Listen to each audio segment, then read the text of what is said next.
Hey, good morning, y'all. How y'all doing? Hey, this morning I'm gonna talk about pay. I'm gonna talk about small fleet pay versus mega carrier pay. Because I've had a lot of drivers just not understand the difference in pay and what some of the companies are paying versus small fleet versus large fleet. Hey, good morning, Ebony. How you doing? How you doing, love? I hope you had a great birthday.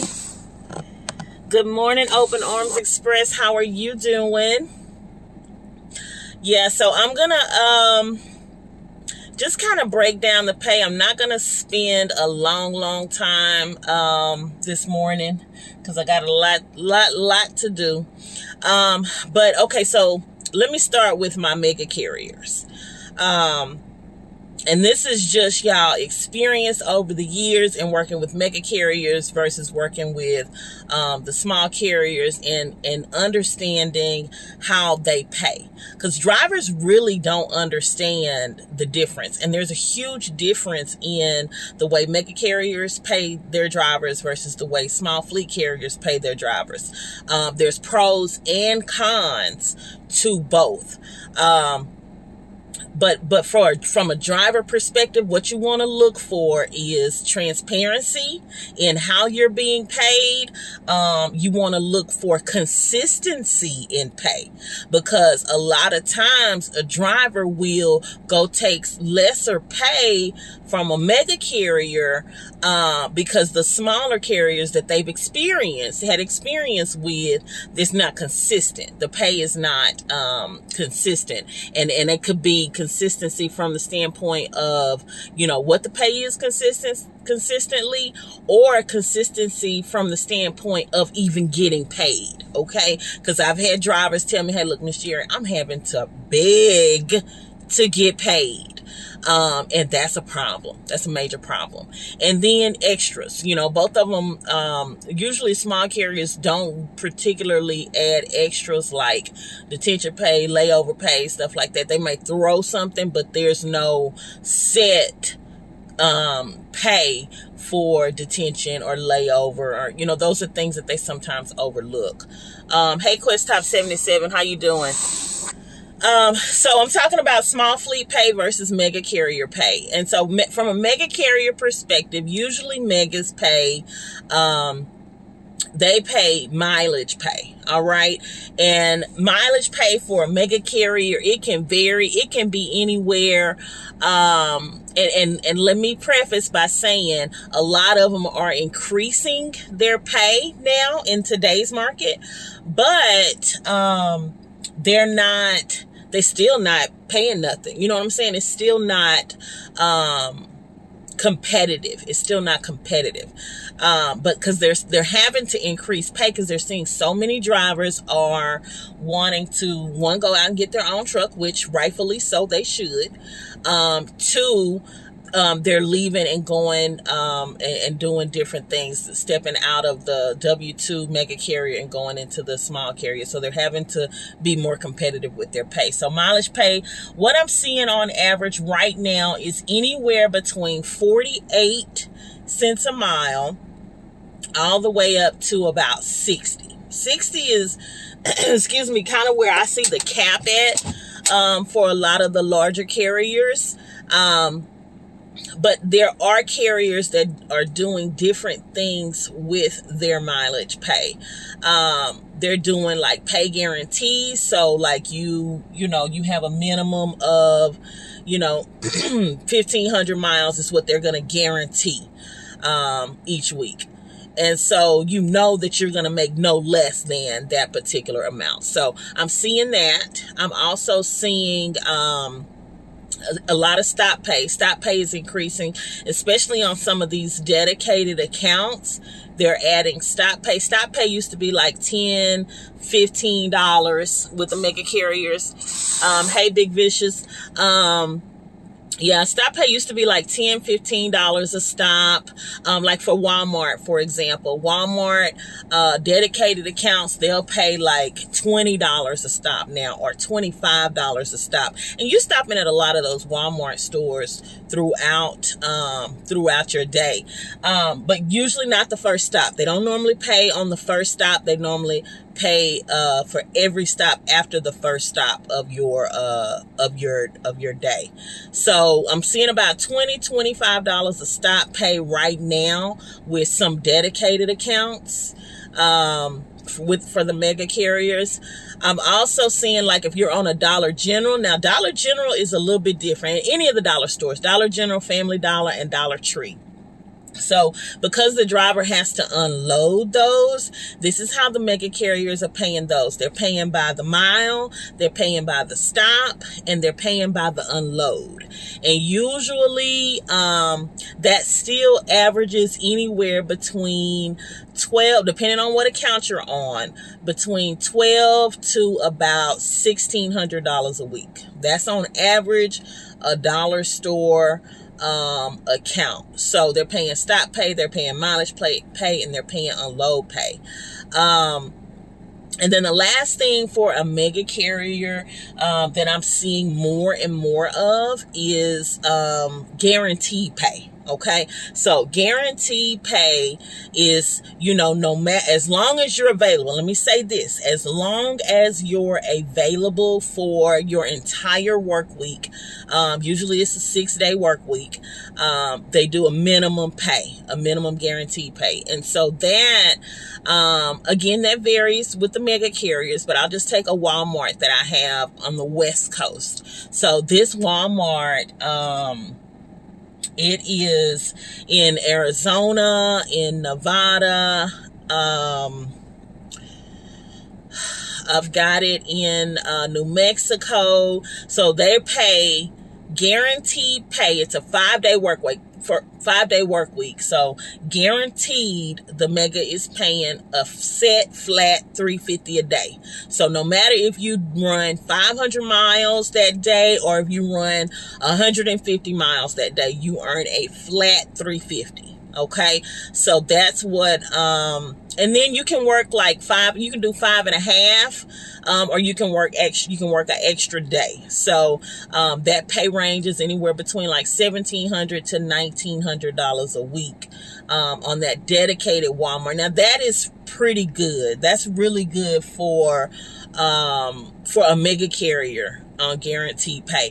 I don't usually see anything. Most everybody else guaranteed pay flat rate is anywhere between like $175, I've seen $190, $225, $275 is probably about the highest that I've seen on a mega carrier that's paying like a flat guaranteed pay per day rate. But that $350 is really, really good. And it's Walmart, and it's consistency. You know exactly what you're going to get with Walmart. You got to set up an appointment, all of that stuff. So that's the mega carriers. Mileage pay usually, stop pay and unload, and guaranteed pay. That's what I typically get from mega carriers. Now, small fleet pay.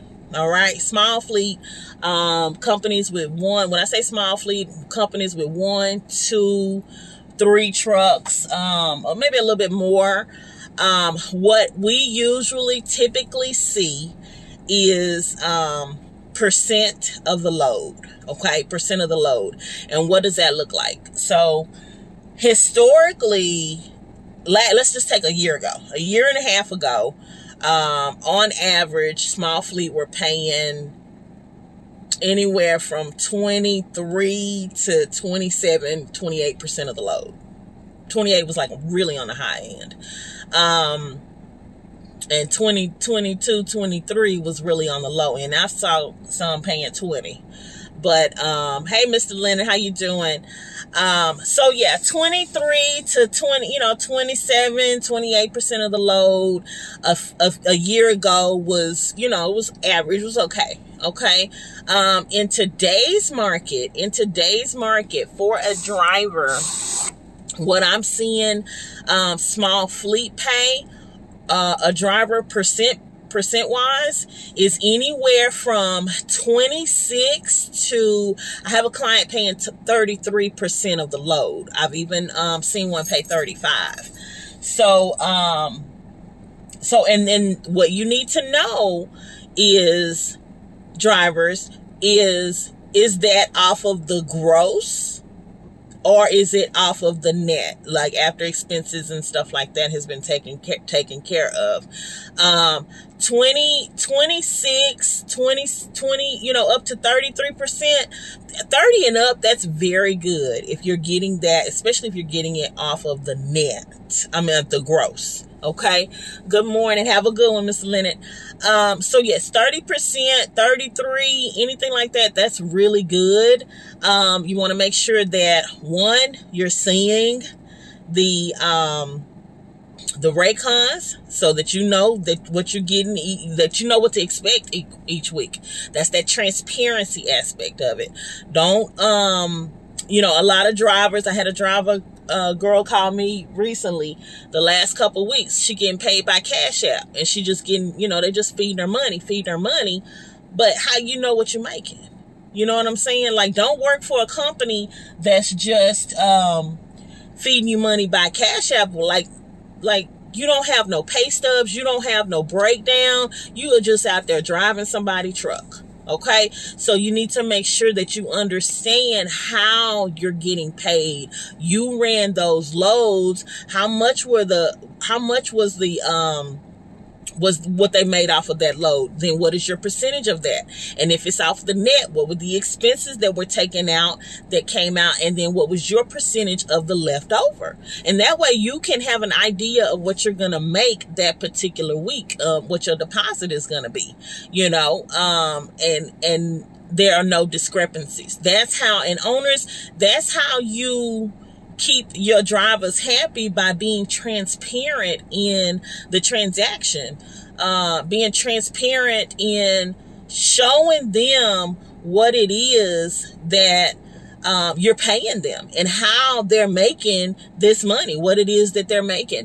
And those things are good, because a driver needs to know that or show that pay stub or that settlement or whatever it is, when they go to try to buy a house, when they go to try to buy a car or make a big purchase in life. They got to show those things. And if they can't provide them because you out here paying them in the Cash App or in Zelle, that doesn't, that's great, but at least give them some kind of way to prove how they got paid and what they got paid, what they made.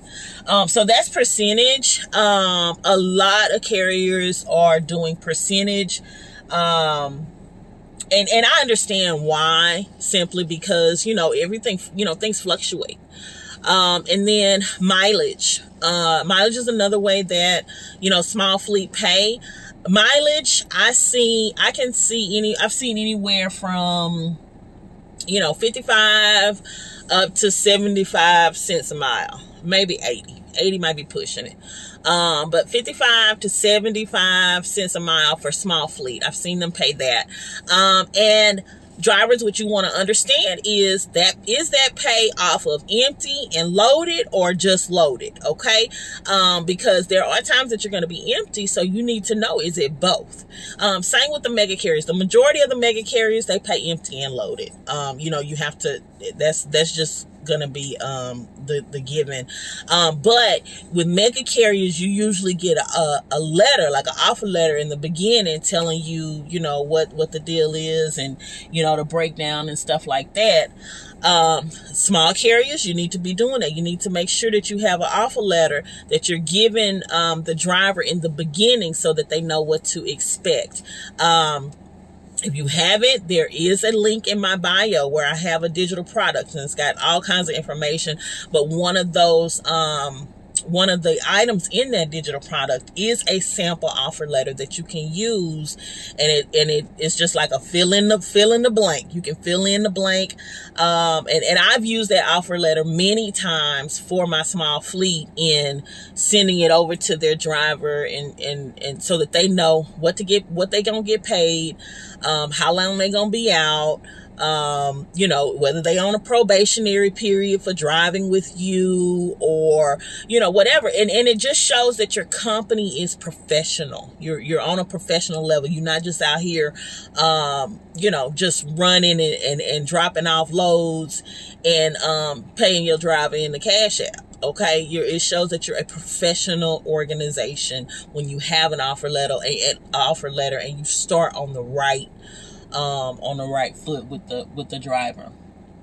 And then the last thing with the small fleet is guaranteed pay. A lot of small fleet are transitioning over to guaranteed pay. A lot of them are, you know, trying to get away from their percent pay, because guaranteed, let me tell you something. Guaranteed pay, to me, is better than percent of the load. Simply because, yes, I can make a lot more, you know, sometimes, with percent of the load. I really can. I understand that. But is that consistent? It's gotta be consistent over a period of time. Because, for example, if my truck is broke down, yes, I understand I might not get that guaranteed pay, but I damn sure ain't gonna get no percent of the load while I'm sitting and waiting. You know, so I have to know that I'm still going to get something. I'm still going to be able to get something if something happens, if a truck breaks down, if I'm delayed at a shipper for, you know, 2 or 3 or 6, 8 hours at a time. I need to know that I'm going to be guaranteed to get paid, and I'm going to be able to meet the obligations that I have for my family and stuff like that. So what I'm seeing from a small fleet owner's guaranteed pay is, you know, I have a girl that's doing a guarantee of $1,500 a week. I have one that's doing a guarantee of $1,800 a week, but they have to do, there's stipulations. Don't get me wrong. They have to be able to do a certain amount of loads. They have to be able to, you know, manage a certain amount throughout that week. All right. So, so those are the, you know, stipulations that you have to, set up, the transparency and the conversations that you have to have in advance before your driver gets in your truck. So, and then the other thing, your small fleet pay is going to be much higher than your mega carrier pay, simply because it's 1099 majority of the times. And with 1099, look, that's a whole nother discussion. That's a whole nother ball game.